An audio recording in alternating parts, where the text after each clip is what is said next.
Bienvenue sur ma chaîne YouTube. L'objectif aujourd'hui sera de répondre à une question d'un abonné. Donc l'idée c'était de vous montrer l'utilisation de la profondeur de champ, le flou avec le flou variable. Donc là c'est l'image avant. Donc si vous suivez régulièrement la chaîne, vous avez sûrement vu dans une vidéo précédente les effets. Donc ça a été pour rappel la photo d'origine, et puis après on est passé à quelque chose d'amélioré, et là aujourd'hui on va voir la profondeur de champ. Donc une netteté pour le sujet et un flou progressif après le sujet. Donc si vous trouvez le résultat intéressant, réussi, donc pour rappel on est parti de cette photo à cette photo, je vous remercie de me mettre un pouce vers le haut et de me laisser un commentaire, et sur ce, je vous souhaite un bon visionnage du tuto. Alors c'est parti, nous voici dans l'éditeur d'image GIMP. Donc je vais repartir d'un projet où j'avais déjà fait une vidéo. Donc pour rappel, j'étais parti de cette photo pour obtenir ce résultat, donc améliorer un petit peu la photo. Donc c'est une précédente vidéo d'il y a quelques jours. L'objectif aujourd'hui sera de répondre à la question de Kevin qui posait la question du flou de profondeur de champ. Donc sur un portrait selfie, donc l'idée ce sera d'utiliser cette photo pour faire cette démonstration. Donc profondeur de champ, c'est la zone de netteté. Donc ce sera l'ours, on va dire que c'est le sujet de cette photo. Donc l'ours, donc il faudra que cette zone où il y a l'ours soit nette. Et en fait, après la peluche, on va progressivement aller vers le flou. Progressivement, on va aller sur un flou, mais un flou progressivement de plus en plus accentué.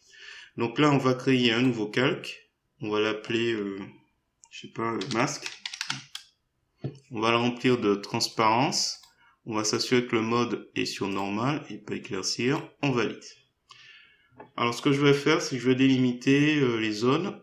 Alors, le plus simple, c'est que je vais prendre l'outil de sélection rectangulaire, je pars en haut et je vais essayer de délimiter un horizon, l'horizon ici, à peu près ici. Et ensuite je vais prendre l'outil de dégradé, je vais mettre, alors je remets les couleurs par défaut, ici je vais mettre du gris, un petit gris foncé, voilà, validé. La forme linéaire, et là on va choisir PP, VRP, RVB. Et normalement, donc là on est bien sur le masque calque. On va tracer une ligne. Tout ce qui est gris foncé représentera tout à l'heure la partie un peu floue, et la partie blanche sera très très floue. Donc là l'idée, je vais augmenter un petit peu la limite. On va essayer de faire quelque chose comme ça. J'appuie sur la touche entrée, ça valide.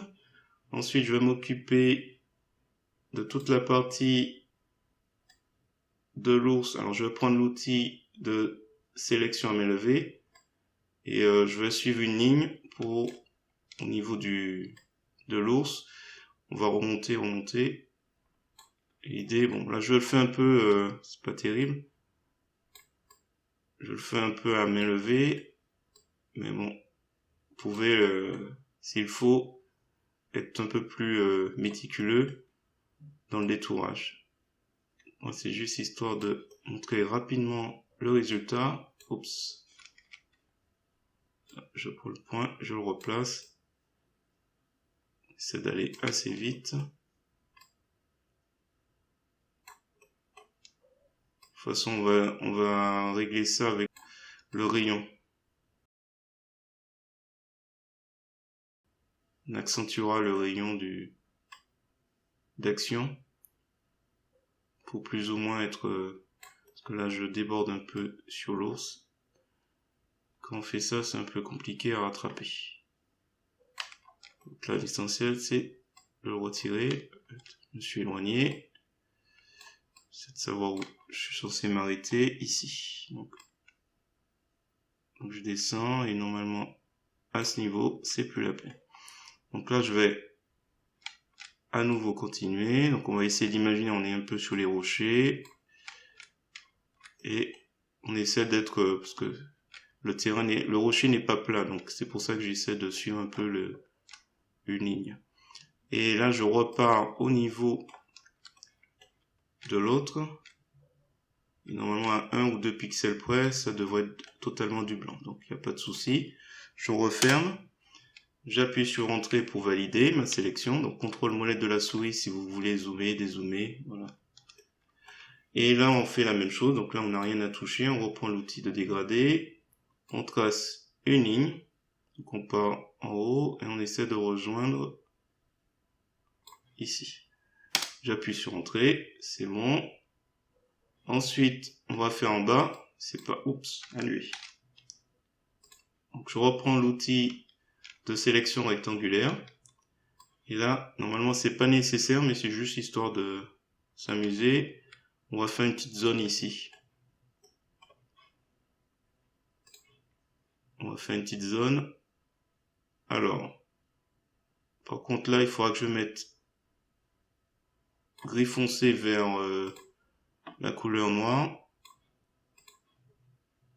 Et ça devrait aller, je pense. Ouais, allez. Alors non, attends pour moi.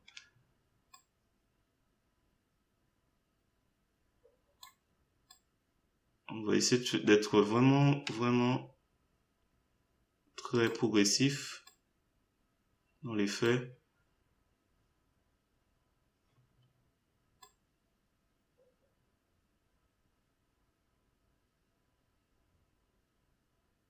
Allez, on laisse comme ça, on valide. Là, normalement, toute cette zone où on voit encore l'ours est transparente. Je vais prendre l'outil de sélection contiguë. Donc, les options de l'outil, ce sera remplace la sélection actuelle et il faudra cocher sélectionne les zones transparentes. Parce que pourquoi? Si j'efface, ici, en fait, c'est transparent. Donc, ce sera très facile pour moi. Je remets tout le monde. Ce sera très facile pour moi en cliquant ici. Donc là, on est sur le masque. Cette zone-là est transparente. Je clique et on voit que ici, c'est sélectionné. Donc, et que dessiner le masque est sélectionné. Donc, quand on clique, on sélectionne pile poil la zone qui est censée être totalement noire. Donc là, je vais sélectionner la couleur noire. Je vais juste agrandir d'un pixel. Et je vais aussi adoucir. On va mettre de 2. Valider. Et après, je fais un glisser-déposer de la couleur noire. Sélection aucune. Non, aucune. Voilà, je pense que c'est mieux. Ensuite, bon. Je sais pas si ça peut le faire. S'il faut, vous prenez l'outil de flou et netteté si vous souhaitez. Alors j'ai pris, voilà, si vous souhaitez accentuer un peu le flou à cette limite. Alors je pense que c'est peut-être ce que j'aurais dû faire aussi.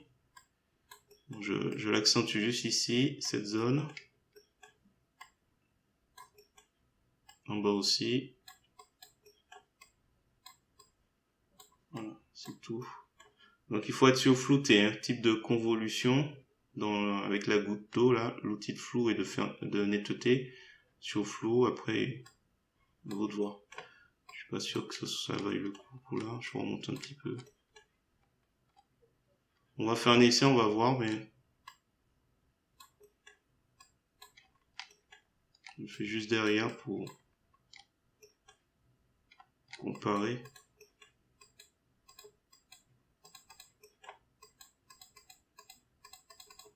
On va voir ce que ça donne. On va faire pour l'ensemble. On va voir.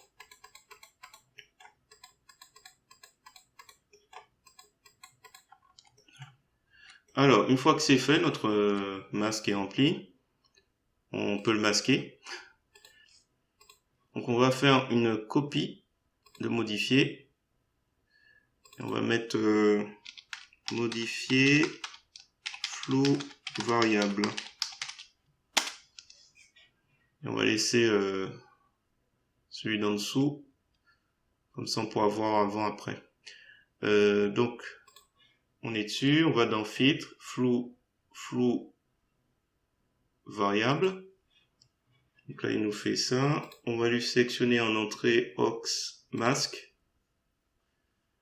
Et après, on va jauger le rayon d'action. Donc à voir. Alors, je vais cocher High Quality. Et on est à 637, 677, 7. J'essaie de voir si on voit progressivement le flou à 7. S'il faut descendre un peu. 677.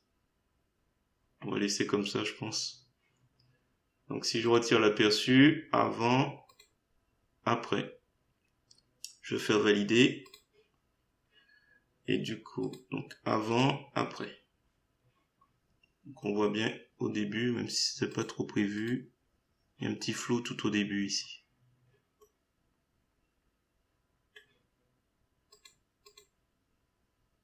Voilà. Écoutez, on va s'arrêter là.